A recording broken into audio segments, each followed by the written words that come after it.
It's Sunday morning here at San Marino in the World Circuit. Marco Simoncelli-Mazzano, and it's time for the crucial 10-minute warm session ahead of what could be a both wet and dry day. Thunderstorms are coming in. Let's join our commentators. Gavin Emmett is alongside Neil Hodson. Isn't it? With nobody. Look, however much we have been critical or made comments about any rider, but Frankie Morbidelli over the last few years, it's out of the fact of, you know what he's capable of, isn't it? And whether it's been injury, whether it's been the bike in the Yamaha's case, or whether it's just been injury at the start of this year that have hampered him, you know how talented he is and that you want him to be up there. Yeah, and you can't argue that when he was on the Yamaha, it was getting worse every season, as in the Yamaha itself. And he couldn't beat his teammate, but not many people have been able to beat Fabio Quartararo on equal machinery. So, yeah, even Valentino Rossi. Even Valentino Rossi, yeah. So it's been a long journey now. It feels like a long. Oh, this is a. Well, it's one way of going and having a deal with the fans. He's got a technical problem straight away. So that is far from ideal, yeah. What's going on here? That's what you don't need. Yeah, we're at that stage of the season where we're seeing the odd one here and there, but you wouldn't have thought at this stage an old engine had been used. It's got a different helmet design. That's a bit. Tell you what, an old school one. Yeah, I like that. It'd be interesting to count up the technical issues the Gresini teams had this year. It's more than I can ever remember. Been so many. Nearly one a weekend. Who was it earlier this weekend who had? Was it Bastianini? He had one, didn't he? He had one. So that's clearly a case of he's scrubbing in a wet tyre. Oh yeah, he's just doing that for them, just in case it's a flag to flag. See quite a few riders do that. It's just so that you've done a lap on them, and if you look at a wet tyre, a brand new one, there's a slight shine to it, and if you speak to Michelin, they say it makes no difference at all.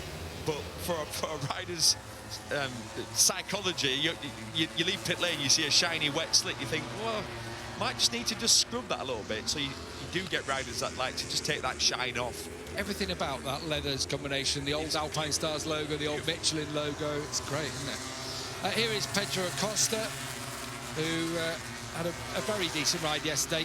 Really was powerless to stop Marc Marquez coming through. Ran a touch wide. I mean, it's nothing, is it? Hair's breadth of width that he ran yesterday. But Marc Marquez came straight through. But again, was best of the rest in sixth. Yeah.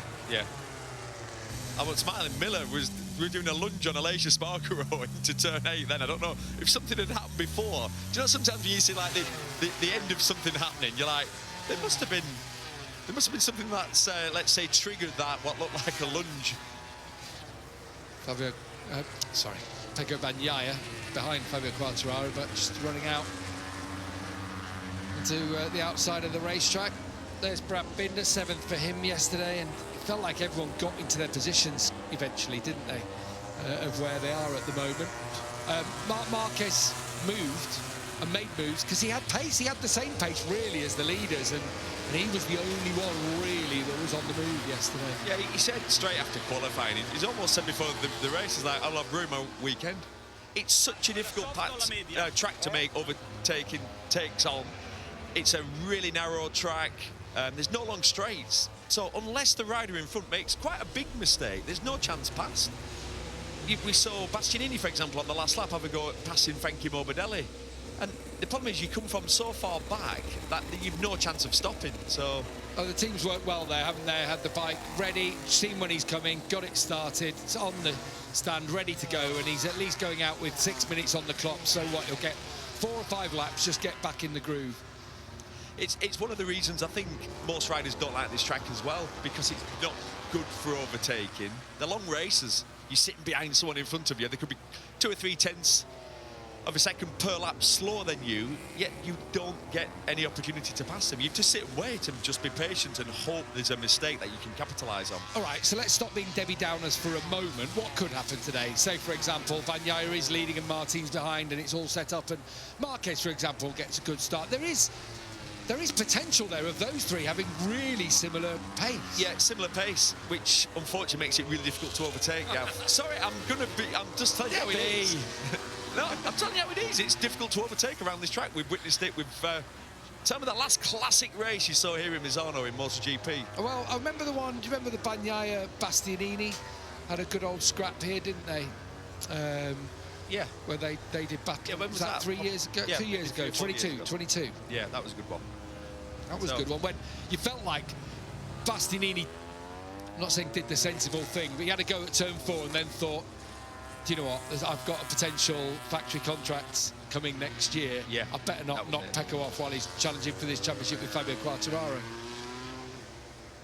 So, I mean, Pecco's obviously going to try and get starting from pole position, knowing his main threats behind him. He's going to want to lead, but this man's going to be super aggressive on the first lap again. And also, you mentioned it yesterday about the possibility of taking a risk. I wonder, with these clouds over, will anyone run the soft rear tyre? I think there's a few out there now this morning. Mark Marquez on the medium, Bagnaia's got the soft in this morning, but is that just because that's what you've got in your allocation? There are some question marks out there. Jorge Martin's on the medium, which would lead you to think, oh, maybe he is saving some soft tyres for later on in the day. But the one thing I was going to say is, Martin, which is going to sound terrible as well with 7.5 events to go, doesn't need to take any risks in this situation. In terms of going with a different tyre to Pecco Bagnaia. I know exactly. Throwing a last lap move up, you know, second place is not the worst thing to come out of this weekend, having won the sprint. No, if you come away with a second place and you go to, like, we come back here, he'll come back here with a 21-point lead in the championship. That's the beauty of having that little bit of a buffer. That's starting to grow. Tell you what, if he can increase it though even more, then if he wins, well, if he wins and Bagnaia's second, he comes here in 2 weeks' time with a 31-point lead. All of a sudden, we are now getting to a commanding lead. You really are, because if you think how it's been throughout the season, it has been. I say it's like a rally at Wimbledon, isn't it? It's just been going backward and forward. 5 points here, 7 points there, backward and forward. The momentum swung backward and forward. But we are getting to the critical point now. I know there's still plenty of rounds to go, plenty of points up for grabs, and plenty of peculiar tracks going to. We've got Indonesia coming up, which is, I mean, it's really difficult for the riders. A narrow racing line. When World Superbikes went there, it was exactly the same. Narrow racing line, hard to pass, lots of strange crashes. We've got that coming up. Then grip challenges as well with the track there. Yeah, because it doesn't get used, does it really? So it's quite a dirty track. So yeah, that's one coming up. Japan, following that, is very much mixed weather, isn't it? I always think of mixed weather whenever we go there. It was last year.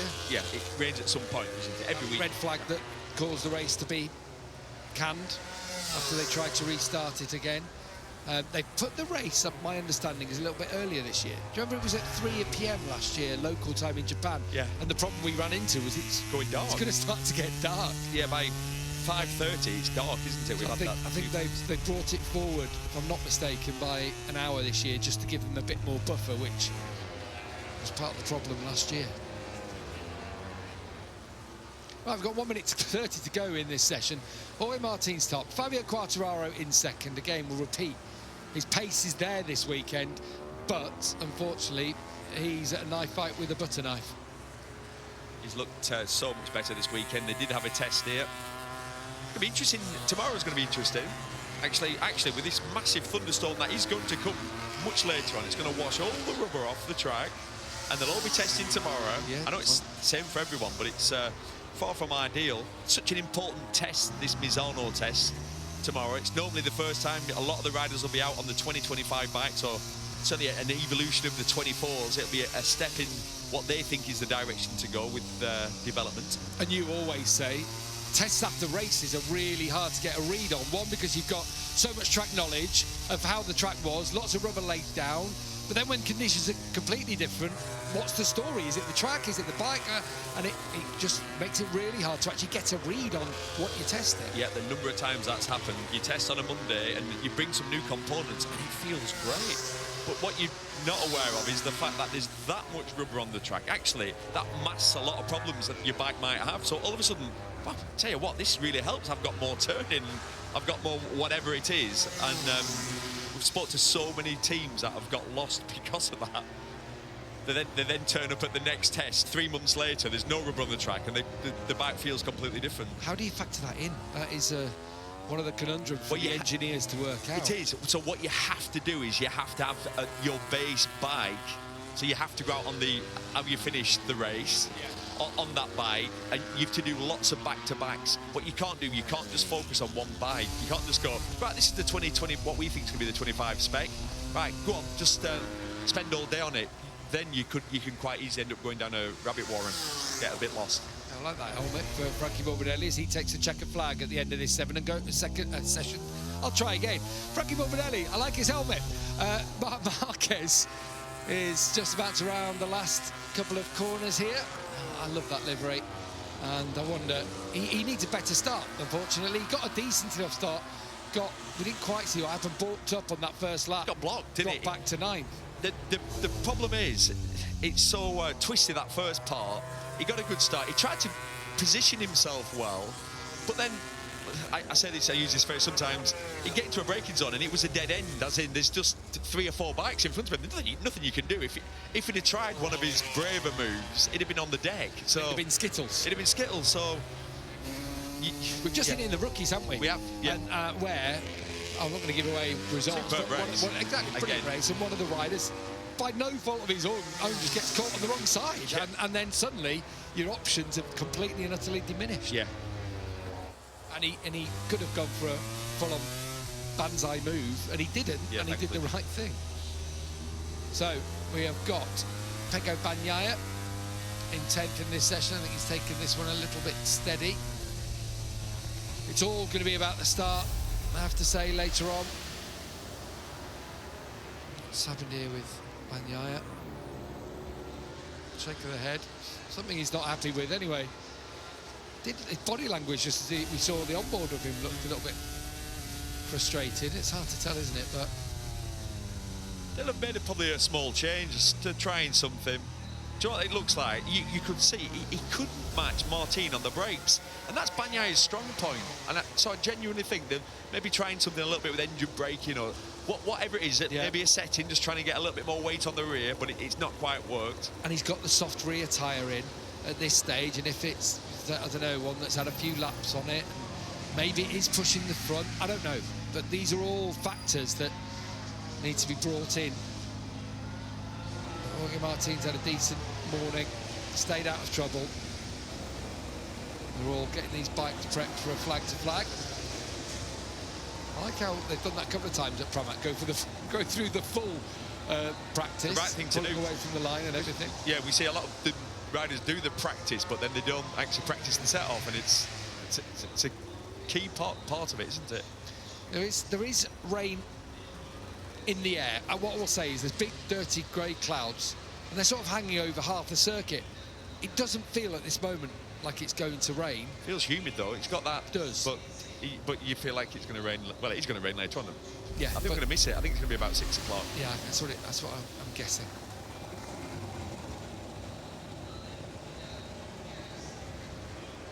So what I noticed, they were earlier on in the weekend. I saw them doing practicing some flag-to-flag changes, and they're having the second bike that you were going to jump on with the ride-out device down, so that it's easier to get on, so it's quicker to get on. It's for someone like Jorge Martin, who is the smallest in MotoGP.